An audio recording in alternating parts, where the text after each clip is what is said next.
Hello. Hi. Very good to have you back again with me for another session of this Meta Dojo. I'm going to once again read and comment, if I wish, on Anthony DeMello's The Way to Love.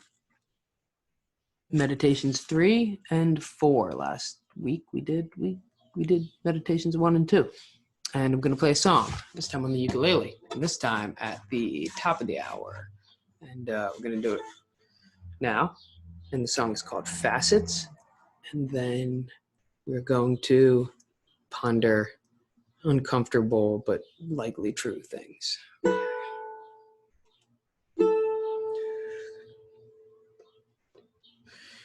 If I said God had said to me, no one should believe me, that God had spoken to me, real as it may be, no one else was there. Well, I'd say, God, you're one sick God, playing such a strange game, making us stitch you back together. And if you want to play the game, then you can never say my name. Only trust me that I love you.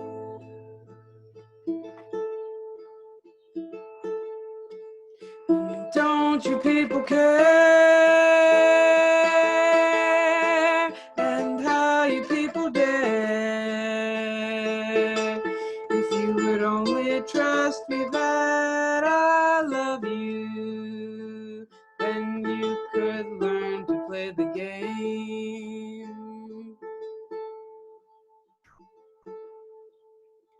Stitch me back together.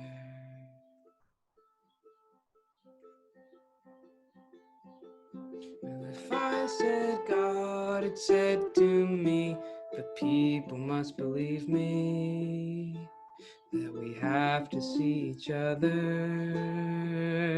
as facets of a face and work our way from there, work our way from there. So if I told you that God told me that nobody should believe me, that God spoke to me, that would be a pretty fucked up thing for God to say to a person. So I would say, God, you're a sick God, you're playing a strange game, we can't talk about our conversations with you. All we can do is realize that our fundamental goal here is to stitch ourselves back up into the unified God that is the cosmos, creation, whatever. And then I'd jump into Angry God. Don't you people care? How you people dare? It's fun to really sing that and pretend like I'm not a person for a moment. If you would only trust me that I love you, then you would learn to play the game. Yeah. And then the final verse, if I said God had said to me, the people must believe me, which you absolutely must believe me, that we do have to see each other as facets of a face, because we are just little mini lights of the same big mind. And then we work our way from there.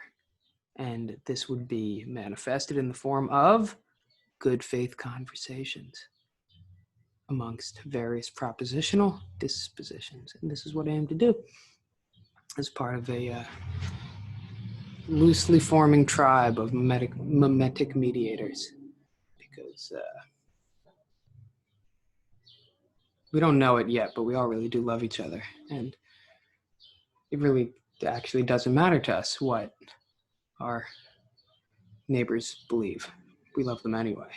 And that's our main pull and drive and desire. And we'll work out the belief parts later when we're in a space of loving. That's my intuition. Okay.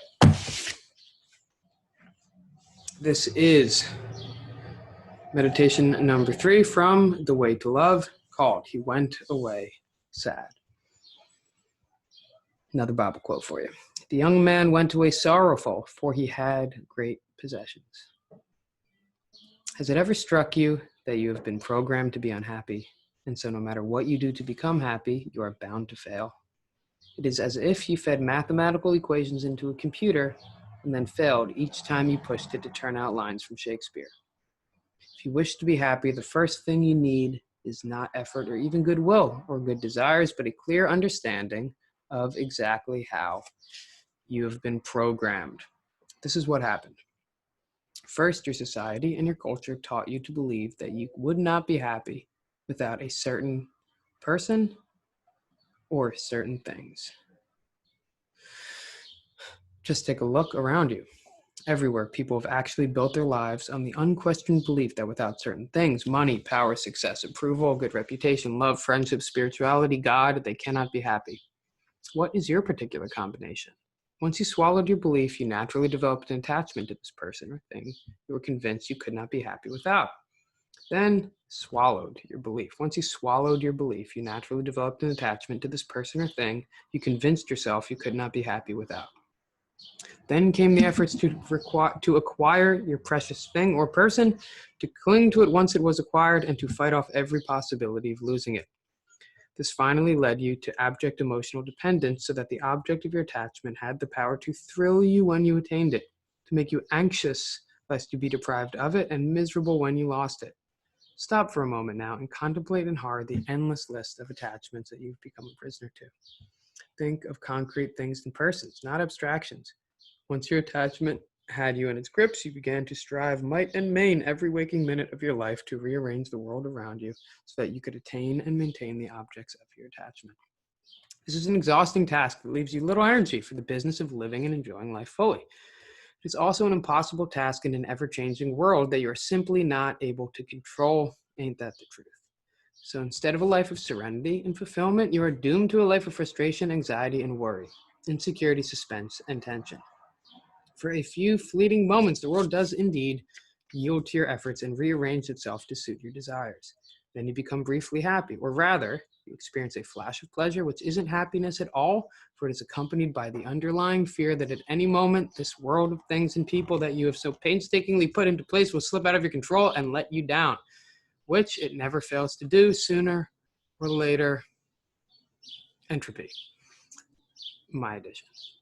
And here is something else to ponder on. Each time you are anxious and afraid, it is because you may lose or fail to get in touch. Let me start again. And here is something else to ponder on. Each time you are anxious or afraid, it is because you may lose or fail to get the object of your attachment, isn't it? And each time you feel jealous, isn't it because someone may make off with what you are attached to? And almost all your anger comes from someone standing in the way of your attachment, doesn't it? And see how paranoid you become when your attachment is threatened. You cannot think objectively. Your whole vision becomes distorted, doesn't it? And every time you feel bored, isn't it because you're not getting a sufficient supply of what you believe will make you happy, of what you are attached to? And when you are depressed and miserable, the cause is there for all to see. Life is not giving you what you have convinced yourself you cannot be happy without. Almost every negative emotion you experience is the direct outcome of attachment. Looks kind of weird. That's a knee, by the way. So there you are, loaded down by your attachments and striving desperately to attain happiness precisely by holding on to the load. The very notion is absurd.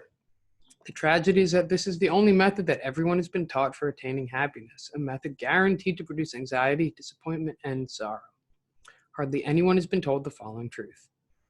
In order to be genuinely happy, there is one and only one thing you need to do.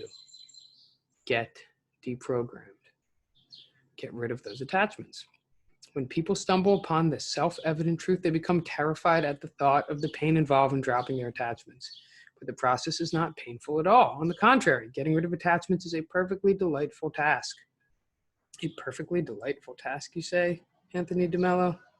A perfectly delightful task. If the instrument you use to rid yourself of them is not willpower or renunciation, but sight.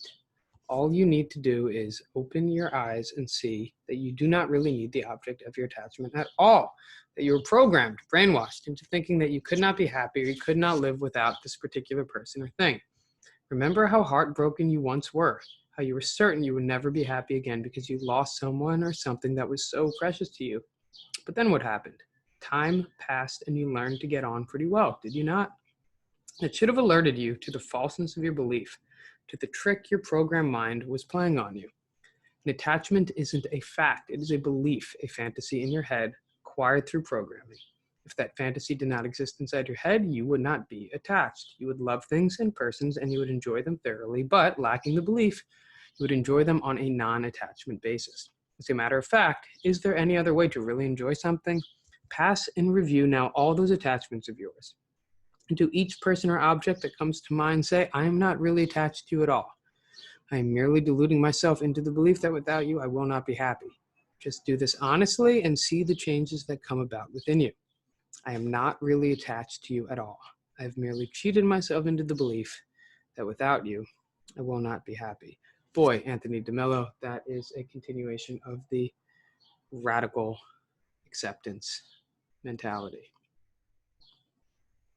Ben, me, person, in body, with story and self and culture and society and friends and family, can't really wrap my head around this idea that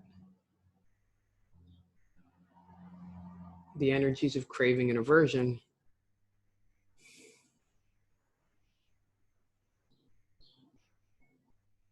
are choices. It just doesn't feel that way. It feels like it is thrust upon me as an existent being that there are things I don't like and there are things I like and there are things I move towards and there are things I move away from. And yet, some hint of baby wisdom within me recognizes that there ain't no other way out than this. And I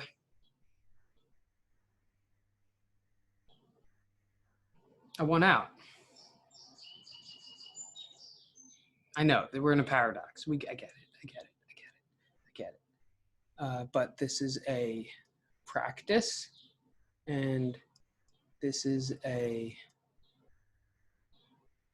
lens from which you, maybe even a mirror is a better metaphor, by which we watch ourselves and try to notice all of this attachment. Because it is absolutely the case that the things I'm attached to, and you as well, my dear friend, will not remain glued to your butt or face or soul or anywhere. Entropy will win. Things will change. And good old Aunt is trying to prep us for what's coming, as well as prime us to appreciate what is. And this moment is as good as any other motherfucking moment. Simple as that. All right, let's do one more. Then I will let you go with my deepest gratitude and yeah.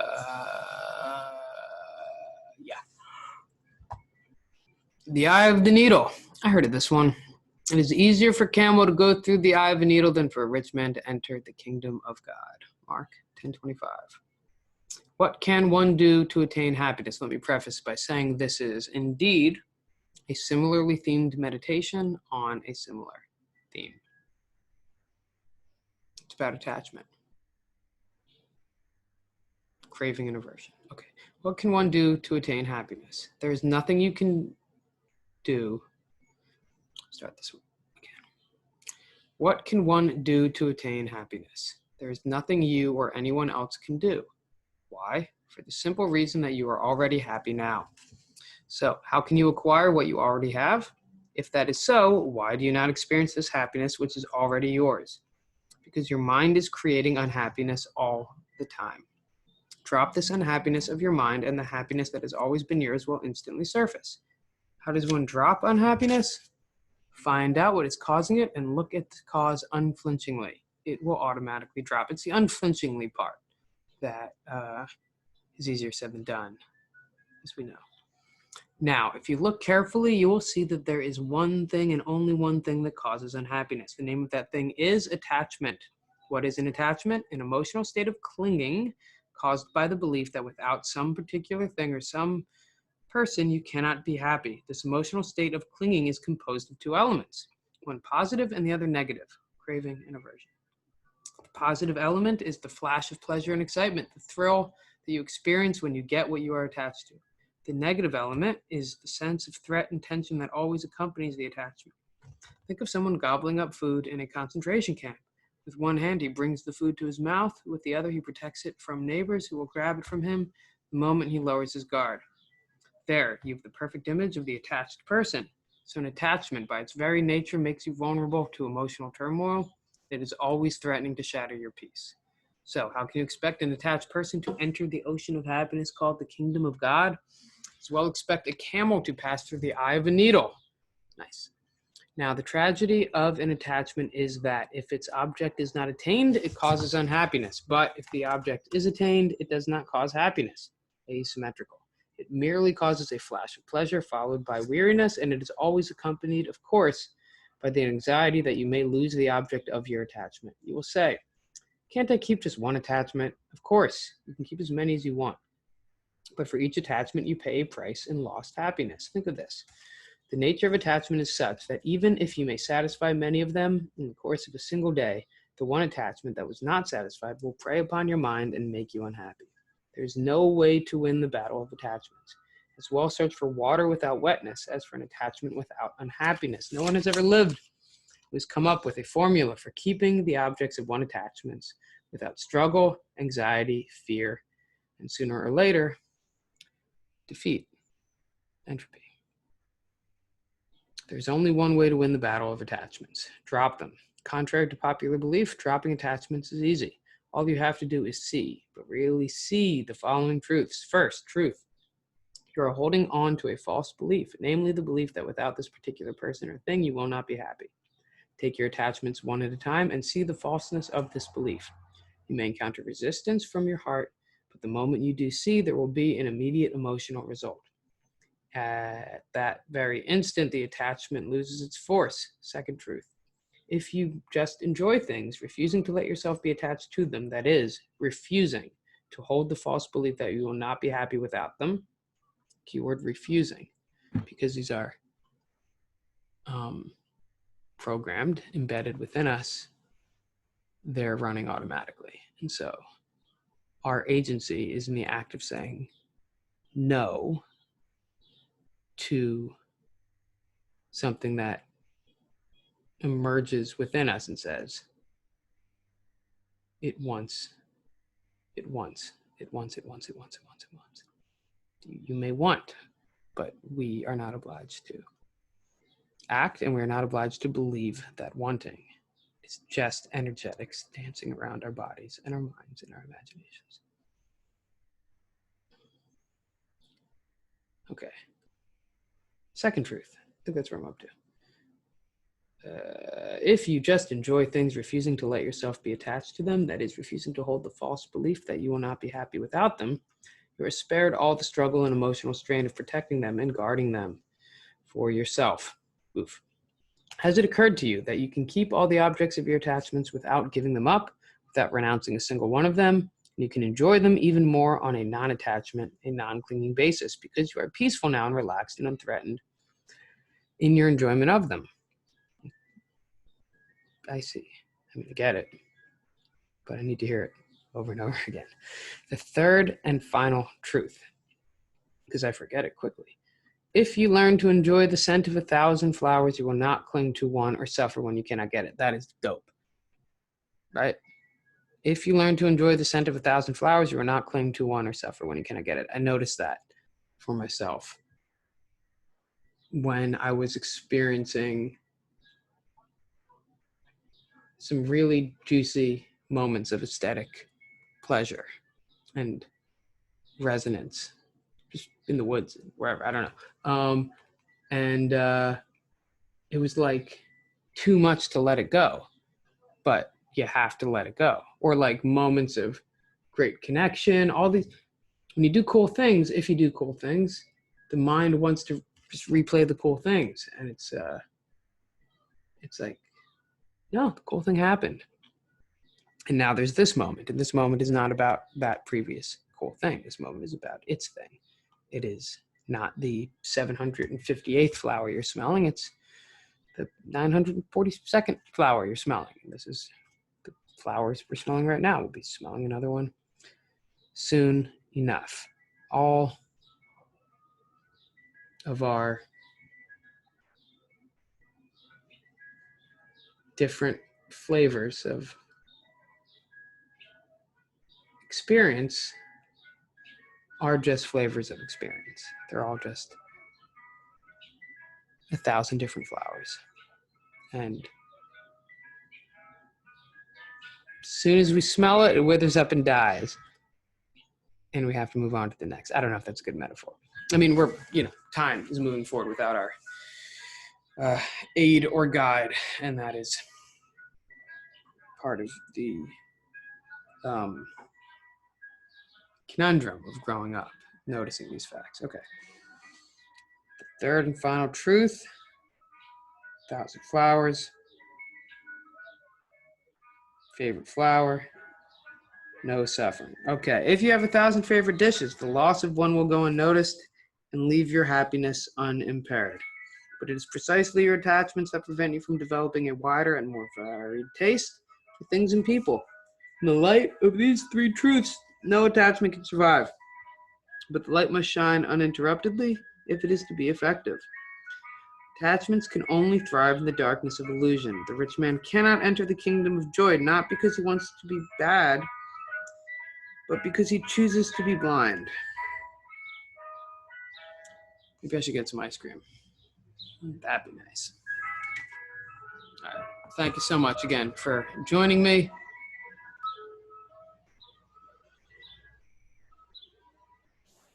I feel like I failed. Is that a fun feeling? It's not fun. I mean,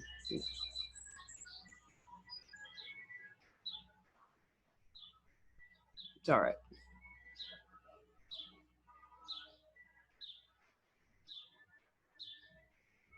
And slow motion content. All right.